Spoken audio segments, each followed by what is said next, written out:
This is the third video in a series about using Mailchimp for writers and authors. And in this video, we're going to talk about doing campaigns. So that means actually sending out emails. Mailchimp is basically just a system that helps you organize your emails and send them out to a lot of people. Um, and it has features that are useful and more powerful than just using something like Google Mail, Gmail.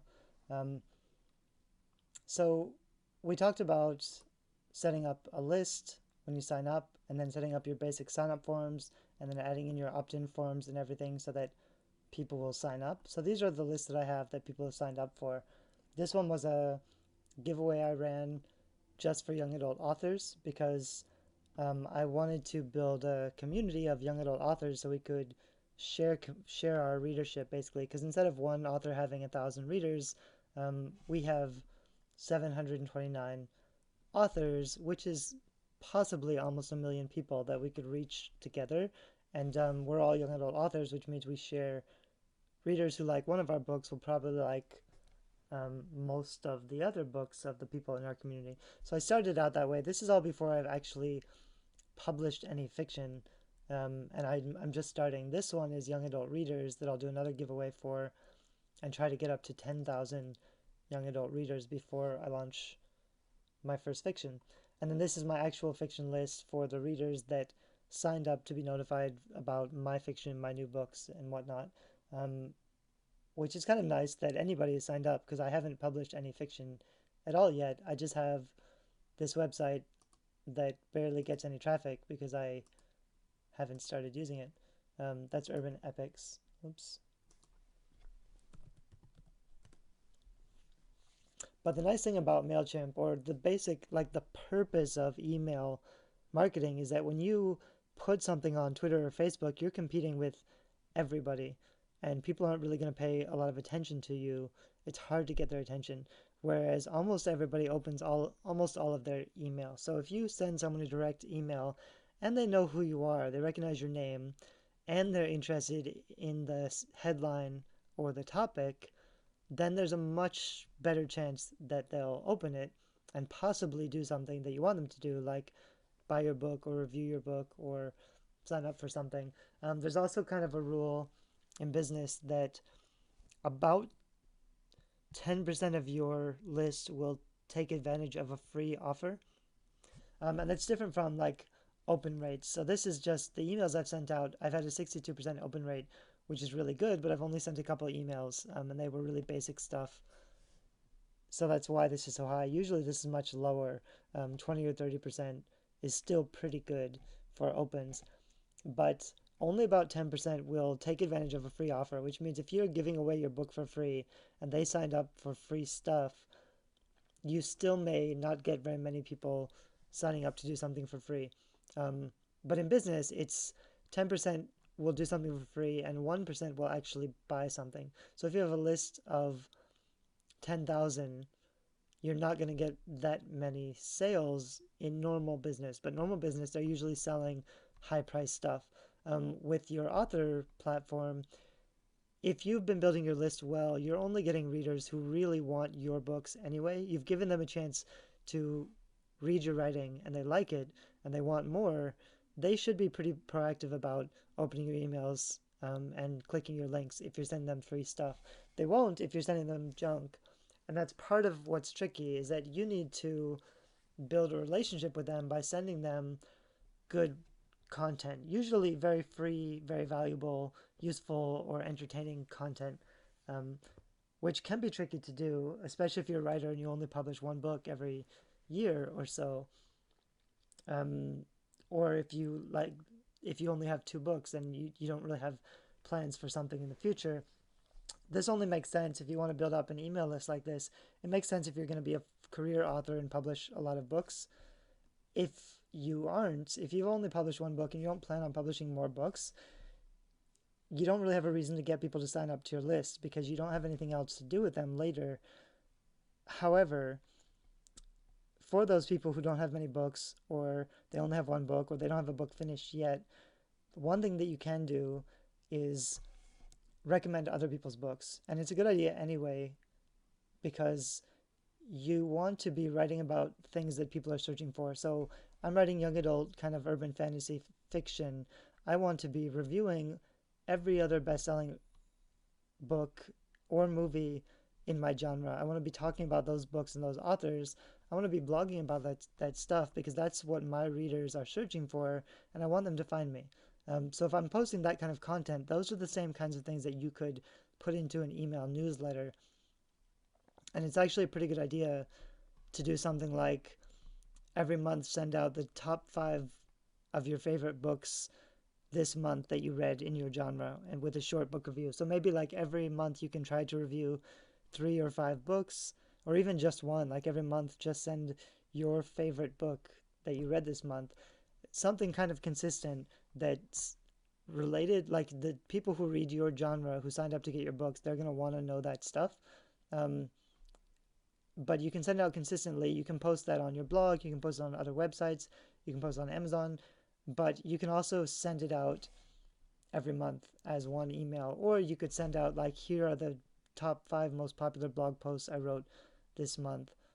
You want to do something kind of consistently. I usually don't do that because I don't like to send what I've been writing, and also because I haven't been blogging professionally. I haven't been blogging to make money. I've just been doing it as a hobby for other businesses. But if you're doing it professionally, you want to be very controlled about how you're engaging your readers or what kind of content you're sending them. And you don't want to, the mistake I made the first couple years in blogging is that I would get people to sign up to my list and I just wouldn't do anything. They wouldn't get a welcome email. They might not know who I was. And after 3 or 4 months, I might finally have something like I have a promotion, I have a deal, but they don't know who I am anymore. They forgot. So you need to, at least every month, I would try to send something. Um, my unfinished thought that where I was going earlier with the Amazon thing is if you're recommending books to people, you can use your Amazon link. You can become an affiliate for Amazon, and I think it's you get a commission for anything they buy in the next 24 hours. So it's great if like every month you can say, here are my top 5 new urban fantasy books. Even if you haven't read them, you could even just say, every month I'm gonna send you a list of the top 10 new best-selling books in the genre. That's something you don't have to do much research for. You can just go on Amazon and see what the best-selling books in your genre are and put them on a list and send them to your subscribers. You'll get a cut of anything that they buy on Amazon, because they might look at one of those books, they haven't read it yet, you're recommending it, they go and buy it, and you can get a cut of that money. So it can be a little bit of money, especially if you have a big list, but also it's just you're curating the right kind of content that might be useful and relevant to those readers. And that's kind of what you want to be doing. You don't just want to disappear after they sign up. I haven't even started yet, and I'm in a ways. So once they've signed up and you've already sent them a welcome email introducing yourself and giving them their free gifts, then when you want to email them again, you'll create a campaign. So we go into campaigns and we go into create a campaign. There's a few different options. I will just send a regular campaign. Some people say a plain text campaign has no pictures or formatting. That some people will say this is better because more people will open it, or less, there's more chance it won't go into the spam folder, because if you're sending something with a lot of images and it, or things like that, you might get less emails into their inboxes. That's what some people say. For me, I just use a regular campaign because it looks better and it works well enough for me. The other thing some people will do, especially if it's very business oriented, is to learn A/B testing, which just means when I set up a campaign this way, I can choose 3 different variations. So I could choose 3 different titles of my email that will be sent out, and they'll send those 3 to the first 50% of your list, and then they'll send the most popular one, the one that got the most opens, to the rest of your list. So it's kind of one way, it's not hard to set up, and that way instead of having just one campaign and being done, and just guessing what the best headline will be, you can choose some variations, and it will use the one that's most effective, and that's going to work better for you. So something to know about, but I'm not going to set it up right now because I usually just prefer to use this one. And you want to do the best that you can, and you hope people will open it. If it's a special promotion, then like if it's going to mean money for you, then you might want to do a split testing, or you might want to, after you send this message, you'll resend the same message with a different headline to the people who didn't open the message because they never got the message. So those are some things we can do. You'll choose the list that you're going to send it to entire list. You can also send it to a segment, which we'll do maybe later. But to start, I'm just going to say, I've actually found when you're naming your campaign, if you just say like email 1, email 2, you're going to forget what that actually was, and that makes it really hard to get organized later. So I'd rather just say something like, for example, soon I'm doing a young adult giveaway. So if I was, I'll just name it reader giveaway. If I was emailing it to young adult readers, then I would just make it a really catchy title like win 10 signed books by best-selling young adult authors. This is the kind of thing, it's actually funny, I will never use more than one exclamation point just because I'm educated, but there have been a lot of studies, especially on Twitter, where just adding like I won't do this, even for an email I would never do this, but 3 exclamation points or even a whole bunch of exclamation points on Twitter, that can actually make a big difference in tweets and likes and shares and stuff. In email, I would expect it to be really annoying and obnoxious, and to get less opens or to get a lot more unsubscribes. So even like I'm hesitant even just to use one. But in this case, I would use one if this was going to readers, but it's not. It's going to my young adult authors list. So what I'm actually asking them is, can you help me share something like that? And with your email subjects, this is kind of, there's a whole science to it, but you basically have your subject and you have one other little tagline that people are going to see and decide whether or not to open your email. So I could say, could you help me share this young adult book contest? That gives them all the information. I could do that. And that might work better, but it also might not, because if I give all the information, people don't have to click the email. And so they could just skim it and then think, no, I don't care. I know what that is. I don't care about it. I'm not going to open it. They don't feel like they need to open it. But if I say, can you help me share this? People will click on it to find out what you're talking about, which might mean a more successful campaign. And then put in my email, my name, track opens. This is a pre-checked. Everything else you can kind of ignore. You could auto post on Twitter or Facebook, but I wouldn't, because you really should be posting on Twitter and Facebook separately and directly so that you can customize how everything looks and displays and make sure you have the right information. Because you don't, and I don't do this actually, because I auto tweet my Twitter stuff to my Facebook page, which isn't so great. And I do it because I'm lazy. But if you want to do it better, you would want to do it directly so you can really make everything look good and work the way it's supposed to.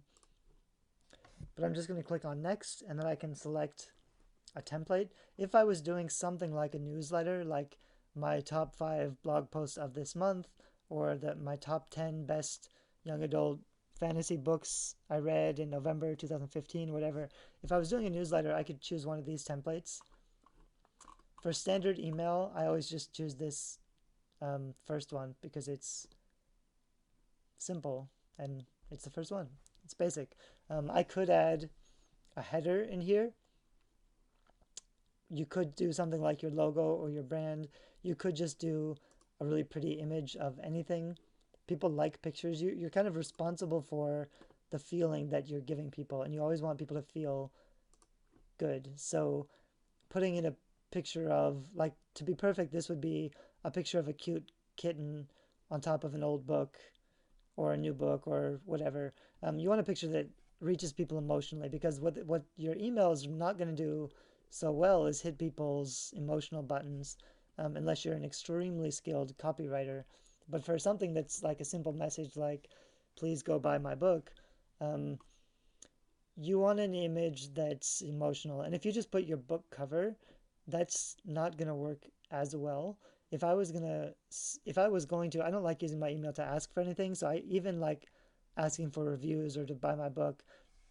That's not really something I would want to do. But sometimes you will need to kind of ask for favors. So if you can put a nice, pretty picture of like somebody begging, or in a funny way, not serious begging, but something like you're asking for help, you need your help, please help me. If you put a funny, cute picture up here, that'll kind of help with the situation, because you don't want to put people in the uncomfortable position of feeling bad about not helping you out. But if you make it fun or funny and not so serious, it's fine. Um, Up here you have, it says use this area to offer a short preview of your email's content. So when people get this email, they're only going to see that first title, that's your email subject, and they might see this, which is a little preview. So now I might say something like, um, please help me share this young adult book.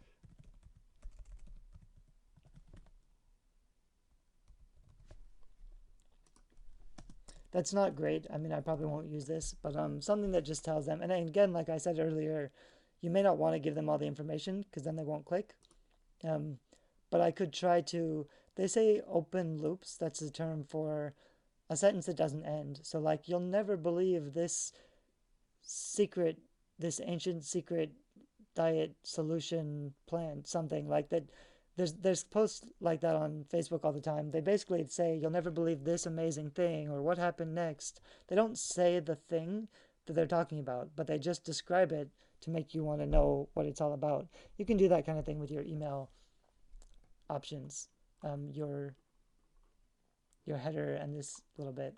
But so then I'll change the text, I'll make my paragraph, I'll link to the thing I want to link to. Um, you might want to make the link bigger and more obvious, like click here to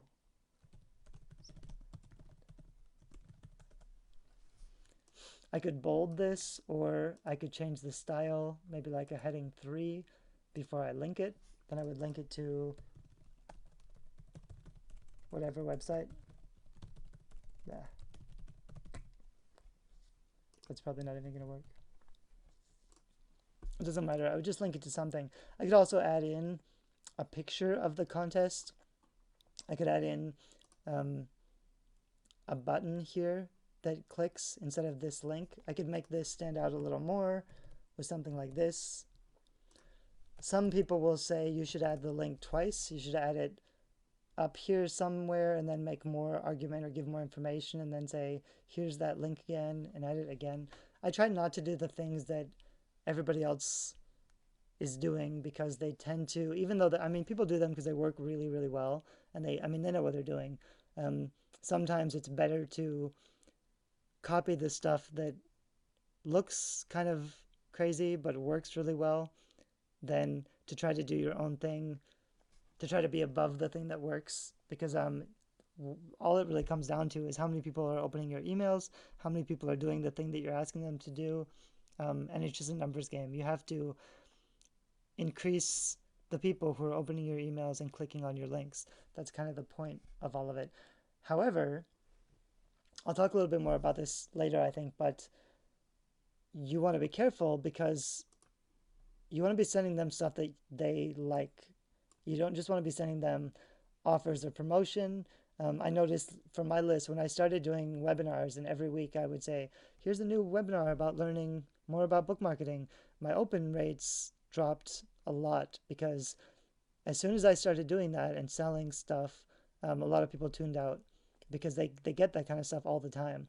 So what you want to be doing is finding ways to give interesting, fun, valuable stuff to your readers without selling anything, without making like asking for anything in return. So even if this is just like a nice email, sometimes I'll send out an email that doesn't have any link, and I'll just send an email that says, I'm thinking about you. How can I help you? What can I do for you? How's everything going? Um, because you need to care about the people on your list, and you need to give them something than just trying to sell all the time. On the other hand, the other part of that argument is once you have a lot of people on your list, like if I have 13,000 people on one of my lists, um, I'm paying for those people. I have to pay, I don't know, $150 a month or something to manage that list. So it's okay to sell stuff sometimes. And that's why a lot of people will say you should mention your product or your book in the first or second email to get rid of those people who are never going to buy anything from you, because you don't want to pay for those people.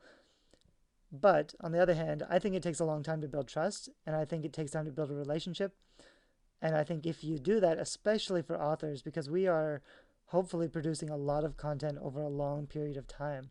So if you can get even a few hundred people on your list that genuinely know you and like you and trust you, um, those are going to be big supporters. That's why, like, I don't sell my books to my list. I use my list for lots of free downloads or reviews or to boost up my rank really quickly. If I ever ask them to buy anything, I'll give them a lot more than I'm asking them to buy.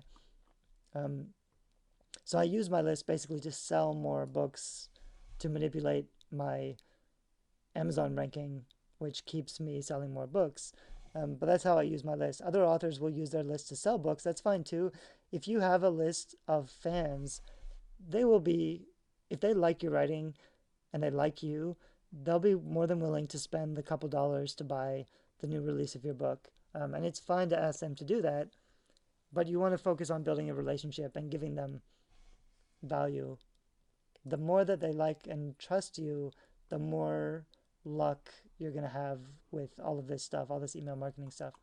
But basically, you'd send out your message, you'd send out the link, you might add a picture, you'd customize this up here. Oh, the one thing I forgot is down here, these are actually, and this is default in the list for some reason, but these are social follow buttons.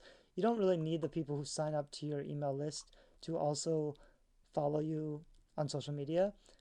You could, I think, I'm not sure if I mentioned this, but in that first welcome email that goes out once they sign up on your list, it would be a good time to introduce yourself and give your social media links.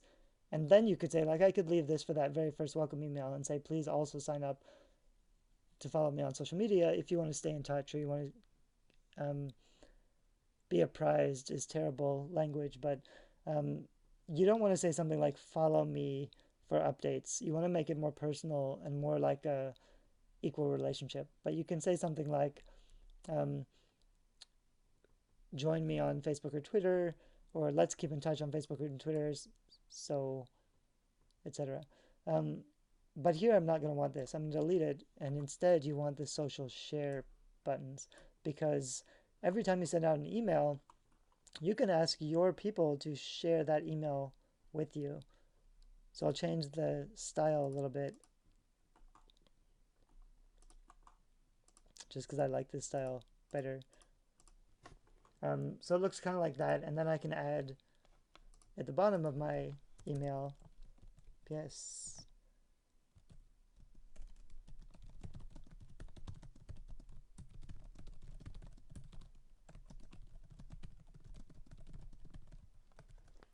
Oops. I could add something like that at the bottom of my message. It may not work very often, but it can work that people read the thing and then they share your message. If they really like you, if they're supporters, if you've made them feel good about themselves or about you, or if they like your books a lot, they'll be happy to do stuff for you. So if you ask them to share, they might actually share it. And you're responsible for building that level of trust. But that's kind of part of the big reason to have an email list at all. is to build up that trust and that relationship. Whoops, shouldn't have done that. Um, but it might have saved that campaign I was working on. Probably did. So here's that campaign I was working on, and I would just go to next. Then here's kind of the summary of what's going to happen.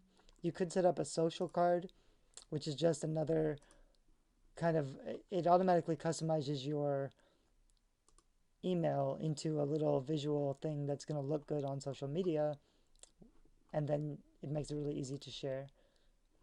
So you could set that up, and then you send. And when you click send, you get this, which says you're about to send your campaign to your subscribers. And there's a sweaty monkey here.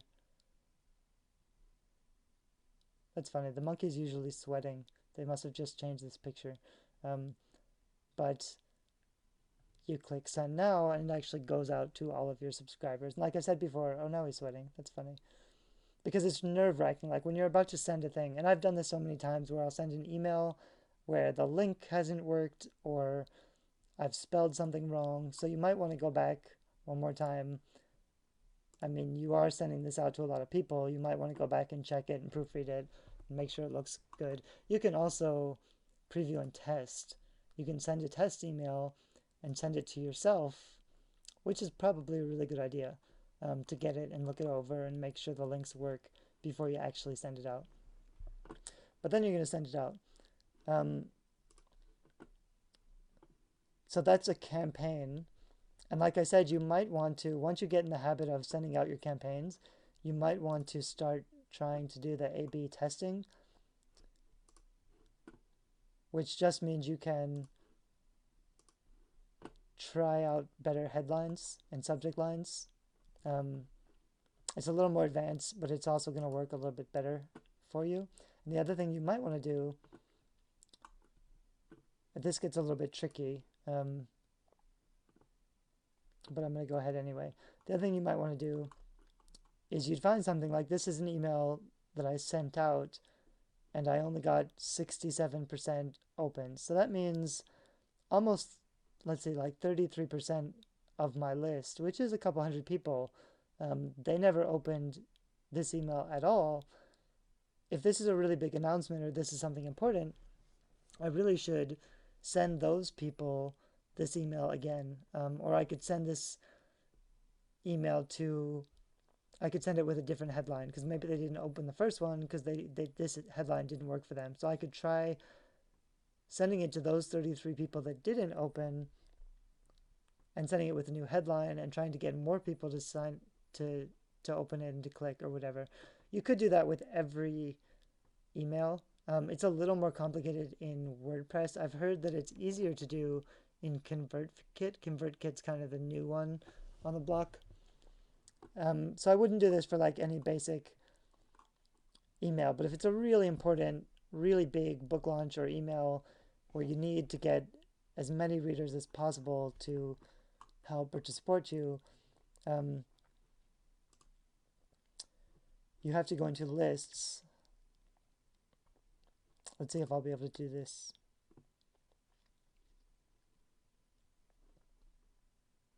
Yeah, so I go into one list and I can go into segments and I can create a new segment. And then I'll say subscribers match any of the following, and then I can say